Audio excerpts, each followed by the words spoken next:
I'm sorry, I didn't see you there. I was reading the fourth thesis from Oriel da Costa. He used to question the Torah back in the day, but he was questioning the sentence of burning is not done with liquid lead. And it didn't make any sense because that's not what the written law had said, but it's what the oral tradition said. But we'll save this for later.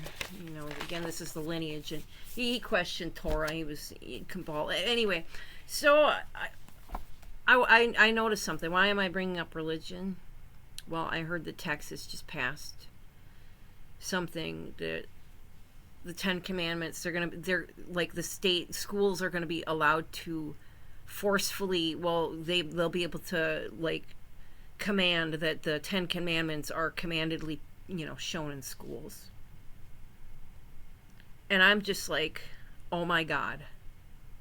It's about time they brought Torah back into schools. So, and I know what you're thinking, but no, remember, Old Testament is Torah and everything else. So, all this Jesus stuff, that's an add-on. It started with, well, not Catholics, but Romans. But I'm really glad that they're bringing Torah back in schools. So, you can go ahead and turn to Exodus. Now, I forget exactly, what is Exodus called in Torah again? What is Exodus? Exodus in Torah. Because usually I just study Bereshit, because Shemot. Sounds kind of like Sekhmet, but it is Shemot. I'll have to pull something up there. The second book of Torah, a Judaism foundational text. I mean, the Christians rebranded it to Exodus, but you know, if we're gonna have Exodus, I don't even know. That's something else I gotta look into. Like the writers of Linux, what faith were they, and what faith is Bill Gates? But that's another question for a little bit later. Kaballah. Again, I'm so glad that they're bringing Kaballah back in the schools. Hey, Torah is the base book for Kabbalists. It's just mystical Judaism, for lack of a better way to describe it. But so anyway, if we look to Exodus, I mean, again, it would be Shemot. I don't have an official one. I did, and then there's this thing, and I got upset, and I get upset about religion sometimes when it's wrong, and when I'm questioning it, nobody's listening. But let's see, it was like Exodus 20, I think. That's what we're looking for. Here we go. Now I'm gonna hold on. I gotta get my camera back up so I can see myself here. I'm gonna go through this list, and let he who is without sin, or shin, which is a Torah character, a Hebrew character, but let he who is without shin cast the first stone. And depending on what kind of stone you're casting, I wouldn't mind getting, like, not stoned with rocks, but like with cannabis. That'd be kind of fun.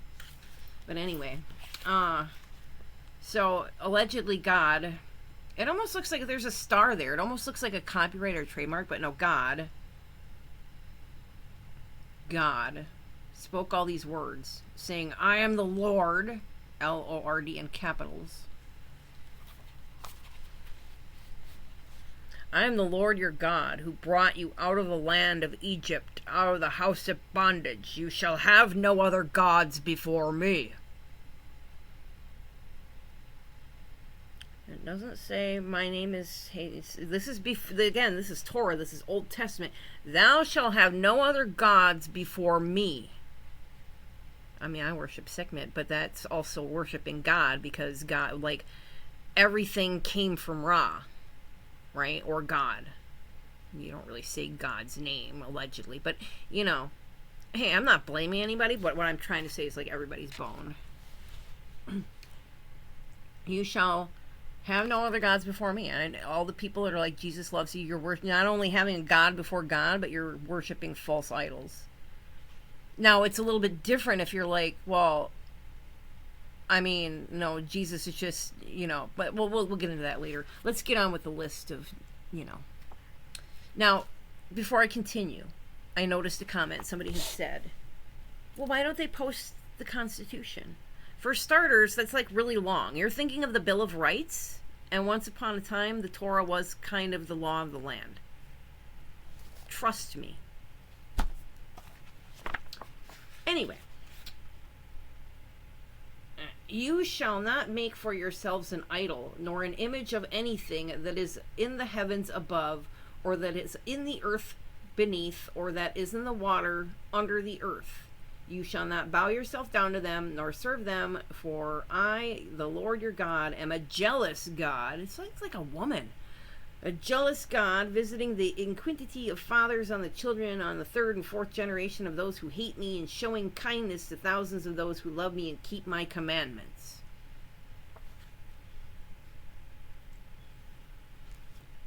It's going to get better. So I'm just going to question something really quick here. So I think, nor an image of anything that is in the heavens above, or that is in the earth beneath, or that is in the water under the earth. You shall not bow. It's almost like, anyway. You shall not use the name of the Lord your God. And there's a little cross there. For the Lord will not hold. You will not misuse the name of the Lord your God, for the Lord will not hold him guiltless who misuses his name. That might be, I mean, once upon a time people would say it was like Jehovah, but that's like the Yahweh. I mean, so here's the thing. Before I go any further, I'm pretty sure that, like, so God, when God in Hebrew, so if you get to the Hebrew, it's El. Elohim, El is God. Israel? I don't know. That might have been a debate between, once upon a time, that might have been a debate between Arabs and Hebrews, or Israelites. I'm not really sure, but let's keep going on this list. Remember the Sabbath day to keep it holy. You shall labor 6 days and do all of your work, but on the seventh day is a Sabbath to the Lord your God. You shall not do any work in it, you nor your son, nor your daughter, your male servant, nor your female servant, nor your livestock, nor your stranger who is within your gates. Not Bill Gates. I mean, maybe Bill Gates. But anyway, on the seventh day of Sabbath to the Lord your God, you shall not do any work in it, you and your son, blah, blah, blah. Not your livestock, nor your stranger who is within your gates, for the 6 days is the Lord made heaven and earth. Now I'm going to stop everybody I'm going to stop myself right there. In 6 days. Remember I was talking about Shin? I think that's 6. Let me see. Is Shin 6? Can I type properly here? Is Shin, and that's S-H-I-N. Is Shin 6 in Hebrew?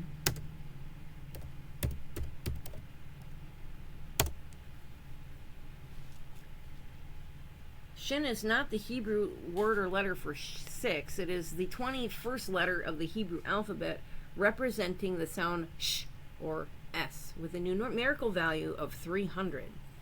The number 6 in Hebrew is typically written as Vev for numerals, or spoken as Shish.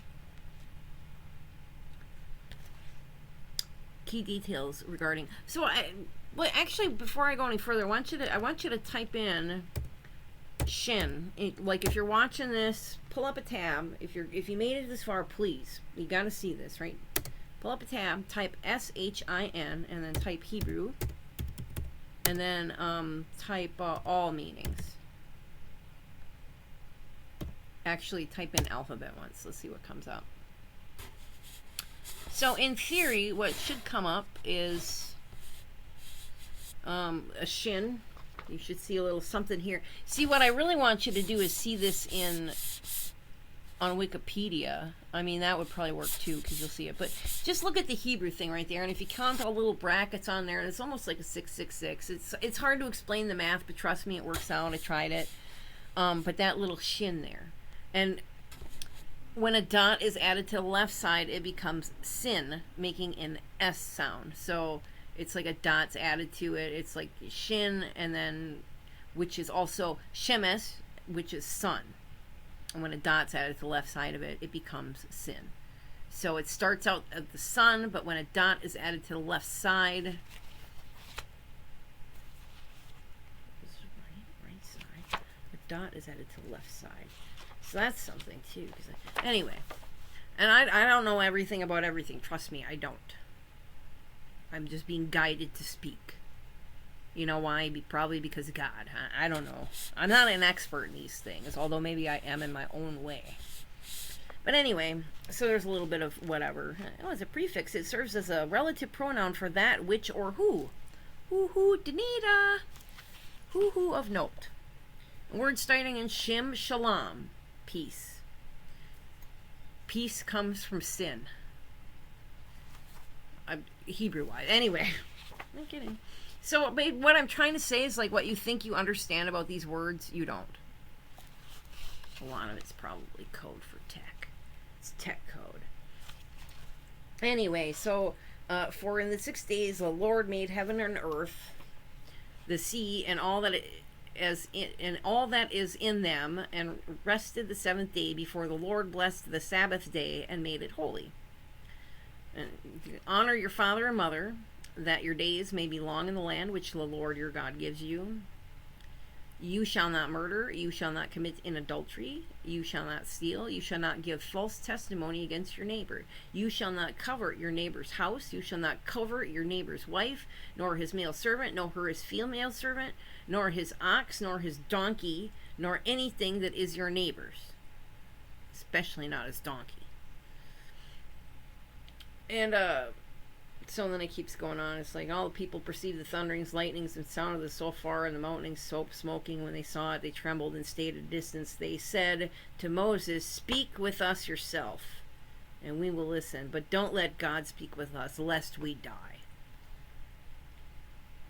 Do they mean like die, or do they mean like the die currency? I'm not exactly sure, but Moses said not to be afraid, that God's just going to test people, and that his fear may be with you, that you won't shin, that you won't have peace. Wait, what?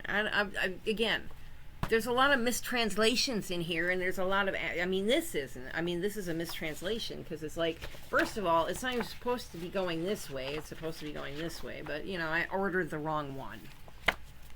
Anyway, that's the 10 Commandments.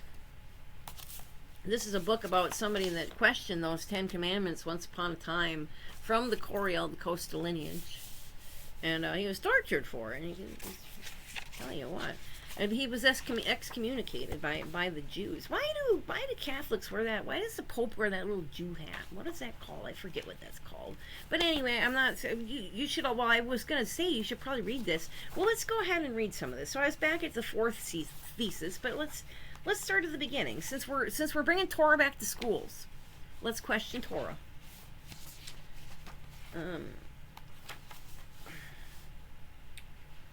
To put on the phylacteries is not commanded by the Torah. To put the phylacteries is not commanded by the Torah, but by people, as can be seen from following reasons. In the Holy Torah, nothing is to be said to be make about the I can't pronounce that phylacteries concerning their looks or their contents, as it is explained about the fringes on the corners of the garments, namely that they are tassels, and that a thread of blue is to be added, just the same way that would have been mentioned that the pterodactyls, I can't really pronounce that, must be made out to hide with compartments with 2 straps, and if they would have been desired by the Torah. If they would have really been obligated on us by Torah, this obligation would have been made for every day, since Torah does not make such distinctions about the fringes. As a token of remembrance to all commandments, they would have been fitting for all the time. Why does one say that they should be put on at the time of praying only, and on Sabbaths and festivals not at all? On the contrary, would it not have been more proper on Sabbath and festivals to remember the commandments and the signs and wonders of the Lord has done for the people of Israel? Of course, that was a different Israel, because the Israel that exists today, started literally, not even, it's right around World War II. It's Israel, is supposed to be a spiritual place, but who knows? From the passages where Torah speaks of something like the paralactose, it does not appear that they are either a gadget or a tangible thing, rather a memorial for the brain only. See Exodus chapter 13. And it shall be a sign unto thee upon thine hand, and for a memorial between thine eyes, that the Lord's law may be in thy mouth. For with a strong hand hath the Lord brought thee out of Egypt. From these words, it is not at all evident that one has to manufacture something which will be hanged between the eyes and wound around the arm, rather that one should enforce on the memory about the exodus out of Egypt. The Torah adopts here is a similar expression of coital language, as if one wanted to say, the event waves before my eyes, always in memory. The original text says at the end of the same chapter also, and it shall be a token upon thine hand, and for frontlets between thine eyes, etc. From these changes, once a sign and memorial, and the other's time as a badge on the forehead, one can see that the intention was only the remembrance and not the object which should be hung or put around oneself. The same can be found in Deuteronomium. They spell it different, I guess, in Portugal, Chapter 6, apart. Hear, O Israel, and these words which I command thee this day shall be upon thy hearts. This surely does not mean that one should write these words with one's heart, only that we should not forget them, as said at the same place in chapter 4, that they should not debate. Anyway, I could go on and on. The diversity with which the Jews put on during the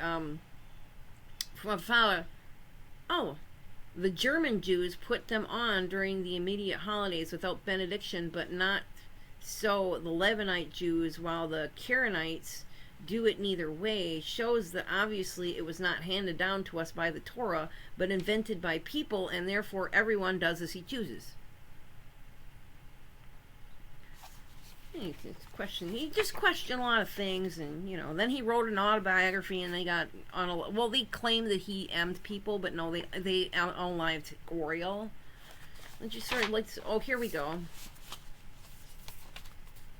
There are among the Jews opinions of which anybody who bears the name of Israel is not worthy. These opinions might benefit other nations, but not even all the nations, only the silly ones among them, which are not only opinions of silly people, but they are strict contradiction to good manners. The bearers of these opinions should get rid of them. These opinions should not even be publicly mentioned or spoken out. And there's like a star. And that's the opinions. So basically what this, is that him writing? And I think that's still his stuff. But there's like a whole thing that precedes it that kind of questions all of his writings. This is like everything that Oriel wrote.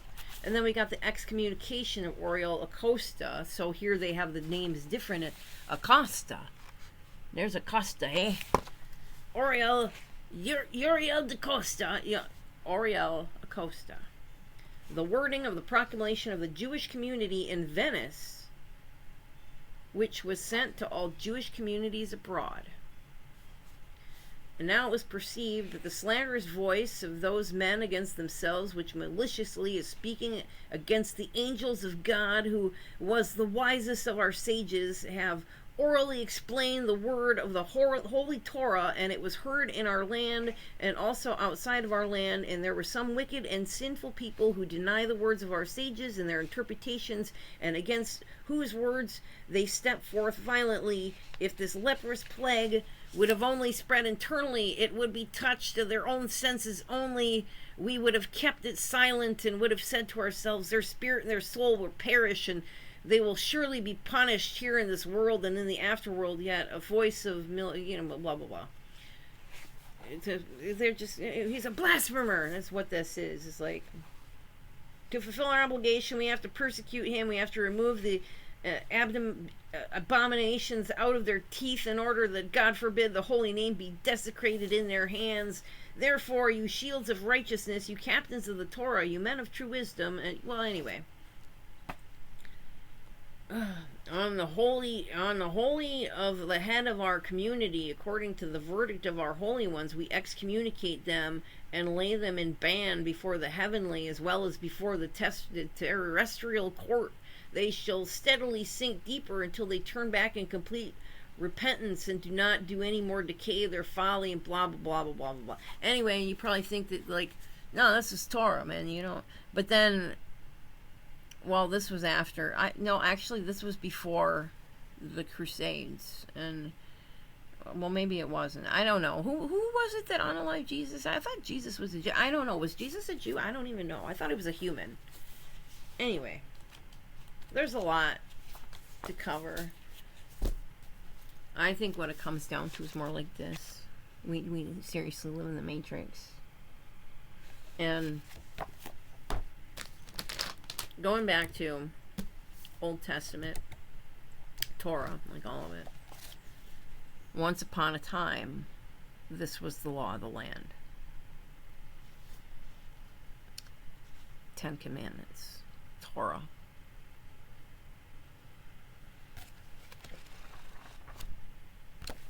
Once upon a time. And this country was started by Jews. Probably partially Kabbalah's Jews, Spanish Jews, Sephardic Jews. You know how I know that? Partially it was the code, the dress code. You can see certain things if you pay attention. Did the Catholics show up in as the pilgrims? I don't think so. The old Christians or whatever they were calling themselves at the time. Where did the first New York penny come from? Where did the first American? Well, where did the 10 Commandments come from? Where did Moses come from? Anyway, so I'm more kind of in step with Nina Paley, because one problem with Torah, not so much with Kaballah, but with Torah, it excludes the feminine presence of God. That's where Sekhmet comes in, or Hathor, or whoever, goddesses. It's an element. Or the other thing, again, if we were created in God's image, which I'm pretty sure it says that one, why wouldn't God have a wife unless God was the wife the entire time? Unless God was the woman. Who knows? Who cares? My point is, I'm glad the Torah's back in schools. Peace, love, light, and kittens.